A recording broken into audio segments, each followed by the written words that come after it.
Hi hello welcome to our channel. మనం మాట్లాడే భాష మన సంస్కారాన్నే కాదు మన మనువాద భావాలని పట్టిస్తుంది అనేది కొండవీటి సత్యవతి అనే రచయిత్రి చెప్తున్న మాటలు. ఆమె మాటల్లోనే తెలుసుకుందాం ఆమె ఆవేదన ఏంటి అన్నది.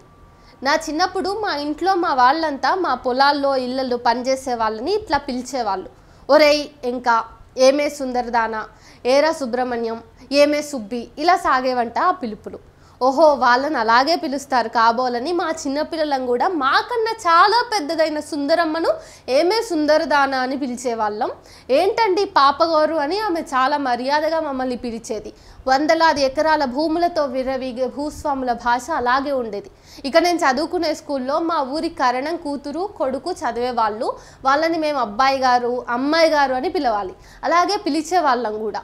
ఒకసారి ఈ అబ్బాయి గారిని పలకతో బుర్ర పగలగొట్టాను, అది వేరే సంగతి. కానీ ఆ ఊరి కరణం ఆధిపత్య కులానికి చెందినవాడు. వాడికి మేము తక్కువ, మాకు మా ఊళ్ళో దళితులు తక్కువ. ఇంకో అనుభవం కూడా ఉంది. నా హై స్కూల్ చదువులో నాకు క్లోజ్ ఫ్రెండ్ మా సంస్కృతం మాస్టారి కూతురు ఉండేది.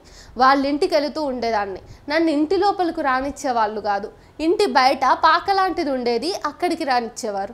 అప్పుడప్పుడు నా ఫ్రెండ్తో పాటు నాకు అన్నం పెట్టేవాళ్ళు. పెరట్లో అరుగు మీద అరటాకులో పైనుంచి విసిరి విసిరి వేసేవాళ్ళు కూరలు. నేను తినగానే ఆకు తీసుకెళ్ళి బయట పెంట కుప్పలు పడేసేదాన్ని. నేను తిరిగి వచ్చేటప్పుడు నేను కూర్చున్న స్థలాన్ని కడిగేసి పసుపు నీళ్లు చల్లేసేవాళ్ళు నా ఫ్రెండ్ వాళ్ళ అమ్మ. ఆ రోజుల్లో అది నాకు తప్పనిపించలేదు. అంతేగాబోలు అనుకునేదాన్ని. చాతుర్వర్ణ వ్యవస్థ, మనువాద భావజాలం, నిచ్చెనమెట్ల కుల వ్యవస్థ, ఇవన్నీ అర్థమయ్యాక కదా మనం ఎంత దోపిడీ వ్యవస్థలో, పితృస్వామ్య బ్రాహ్మణీయ భావజాలంలో నిండా మునిగి ఉన్నామో చిన్నప్పటి ఆ అనుభవాలకు వీటిని ఎలా ముడివేసి చూడాలో అర్థమవుతుంది. ఇప్పటికీ తమ అమానవీయ భాషని యథేచ్ఛగా వాడుతూ సమర్థించుకుంటున్న వాళ్ళని చూస్తుంటే అసహ్యం వేస్తోంది అనేటటువంటి మాటలన్నీ కూడా కొండవీటి సత్యవతి అనే రచయిత్రి తన ఫేస్బుక్ వాల్ మీద పంచుకున్నారు.